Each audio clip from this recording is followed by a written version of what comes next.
बहुत से बच्चे ऐसे होते हैं कि जो गाइडलाइन के चक्कर में इतना पड़ जाते हैं कि असल स्टडी करना भूल जाते हैं। बहुत ज़्यादा गाइडलाइन भी आपके लिए नुकसानदेह होती है। उसका आपको क्या होगा कि आप एक लड़के के पास जाएंगे पूछने के लिए, वहाँ से फारिग होंगे, फिर दूसरे बच्चे के पास जाएंगे, फिर तीसरे के पास जाएंगे, आप स्टडी कम करेंगे, गाइडलाइन के पीछे पड़ जाएंगे। तो आप यही करें, एक बेसिक टाइप की गाइडलाइन आप ले लें उसकी, कि ओवरऑल सीएसएस होती क्या है, कैसे करनी पड़ती है, कितने नंबर चाहिए होते हैं। उसके बाद अपने फोकस करें हार्ड वर्क के ऊपर। यानी गाइडलाइन एक 20% 30% मैटर तो करती है, बट आपकी जो हार्ड वर्क है, जो मेहनत है, वो 80% 70 to 80% आपकी वो मैटर कर रही होती है। तो लिहाजा आप बेसिक चीज़ें पूछ लें, अपना ब्रेक करें हम। चलो अच्छा, 20 से 30% अपनी गाइडलाइन होनी चाहिए आपके पास। उसके बाद आपका हार्ड वर्क है, आप मेहनत करें। देखें, आप एक मिसाल के तौर पे प्रेसी के बारे में आप रोज़ाना लोगों से पूछते रहें कैसे करनी है, कैसे करनी है, कैसे करनी है, तो आप उस पर मेहनत ना करें। मेरा ख्याल है कैसे, जितना मैंने आपको बता दिया है कि इतना आप कर लें, गाइडलाइन आपकी काफ़ी है। उसके बाद आप उस पर पढ़ने बैठे ना भाई, आप पढ़ते हैं नहीं और पूछने के मतलब आपको पहले पता होता है। आप एक बच्चे को जिसको ये भी नहीं पता कि सीएसएस की एज लिमिट क्या होती है, मिसाल दे रहा हूँ, मैं नहीं पॉइंट आउट नहीं कर रहा किसी को, ठीक है जी। अब एक बच्चा ये कहता है कि 45% नंबर क्यों रखे हुए हैं, तो इस बात की भी लॉजिक समझ नहीं आ रही, तो इसका मतलब है कुछ सीरियस इश्यूज हैं। तो फिर अपना टाइम ज़ाया ना करें। मैं ऐसे कई स्टूडेंट्स जानता हूँ जो 3-3 साल ज़ाया करके सीएसएस में उसके बाद वो धक्के खा रहे होते हैं। उसकी वजह ये होती है कि उनका प्रॉपर गाइडलाइन नहीं होती, उनको आइडिया नहीं होता, वो टाइम ज़ाया कर चुके होते हैं अपना। मैं इसमें अगले पॉइंट पे आ जाता हूँ। गाइडलाइन एक बेसिक लेवल की आपके पास ज़रूरी है, उसके बगैर तैयारी शुरू ना करें आप।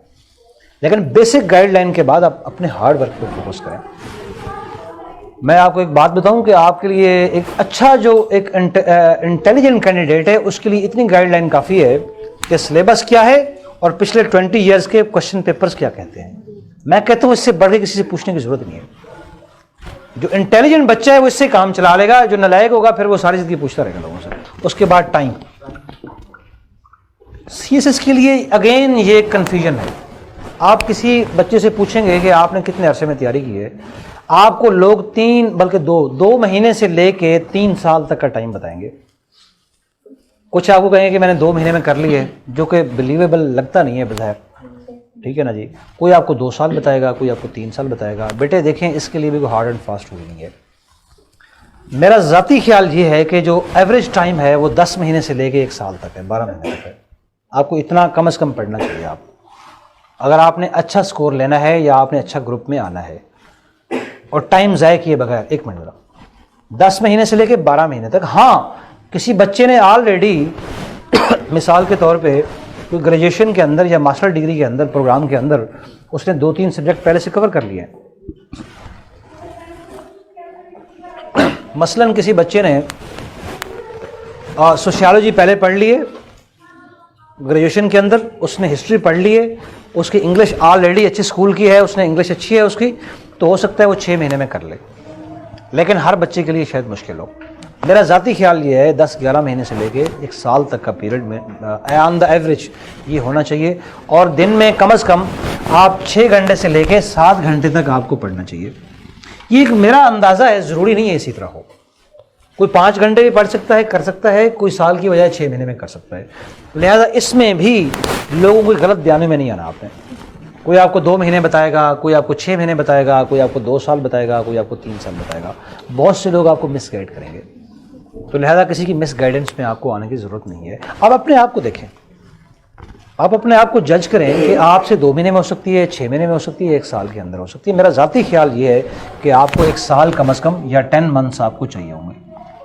और उसके लिए मैं आपको इतना बता देता हूँ कि आपको 6 महीने तक आप सारे सब्जेक्ट्स को गो थ्रू करें, एक दफ़ा सारे सब्जेक्ट्स को पढ़ें, उसके बाद 3 से 4 महीने में आपकी उसकी रिवीजन करें। तो मेरा ख्याल है आपका वो चल जाएगा। लिहाजा टाइम जो फ्रेम है सीएसएस का, इसके लिए अगेन जिस तरह लाइब्रेरी और एकेडमी के बारे में लोग कंफ्यूज होते हैं, इसके बारे में भी लोगों को कन्फ्यूजन होती है। तो आप अपने आप को देख लें, आपको कितना टाइम चाहिए। माइट भी ये बच्चा जो है ना 6 महीने में कर ले, आपको हो सकता है साल लग जाए, मुझे 2 साल लग जाए। तो आप देखें आपके पेपर कब कवर हो रहे हैं, जब कवर हो जाए उसके बाद आप इसको छोड़ दें।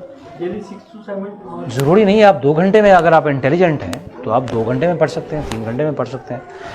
मेरा कहने का मकसद ये है कि लोगों की बातों में ना गिरो, आप अपने आप को देखें कि आप कितना कर सकते हैं। 6 घंटे में हो सकता है मैं 18 पेजेस पढ़ लूँगा, आप 6 पेजेस पढ़ लें, वो 20 पेजेस पढ़ लें, तो डिपेंड करता है ना जी। एग्ज़ाम्स जो है ना पाकिस्तान में, इसको मैं सम अप कर रहा हूँ, हर बीच में आ गए, पाकिस्तान में हर एक एग्ज़ाम टेक्निक का नाम है, ठीक है जी।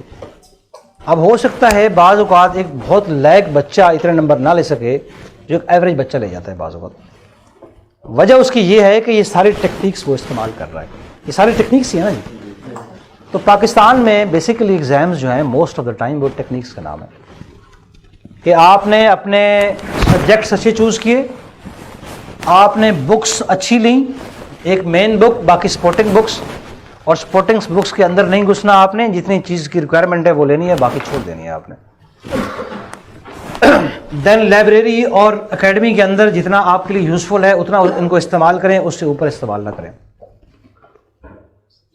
और देन जो है ना आपकी स्ट्रेंथ्स और वीकनेसेस क्या है, ठीक है जी, आप इनको यूज़ करें। मिसाल के तौर पे कोई बंदा आप में से मास्टर डिग्री की हुई है सोशियोलॉजी में, तो उसको चाहिए सोशियोलॉजी के 100 नंबर में से कम 80 नंबर या 75 नंबर उसको लेने चाहिए। बट कई दफ़ा आपने ऐसा देखा होगा कि जो मास्टर होता है सोशियोलॉजी में उसके 55 होते हैं, जिसका मास्टर नहीं होता सोशियोलॉजी में उसने 70 नंबर लिए होते हैं। तो इसका मतलब है फिर आप नहीं कर सकते, फिर आप नहीं कर सकते, आपने अपनी स्ट्रेंथ को इस्तेमाल नहीं किया, ठीक है जी। अच्छा, फिर मैंने बता दिया कि आपको ये टेक्निक्स का नाम है सारे के सारे। लेकिन जी मैं वही आपको बता चुका हूँ अगेन, मैं अपनी मिसाल दे देता हूँ। मैंने साल एक पढ़ा, उस साल के अंदर कोई दिन ऐसा नहीं था जब क्वेश्चन पेपर्स और सिलेबस मेरे पास नहीं पड़े हुए थे। या अगर आप इस चीज़ को आज खुदारा समझ के जाए कि आपने जितना अर्सा तैयारी करनी है अपने क्वेश्चन पेपर्स पिछले सालों के 15 साल के, मैं बार बार रिपीट कर रहा हूँ इस चीज़ को, और सिलेबस आपके पास पड़ा होना चाहिए, ठीक है जी। आपने एक टॉपिक उठाना है सिलेबस में से, आपने जो बुक्स आपके पास हैं 1 या 2, आपने उनमें से ढूंढना है उस सवाल को।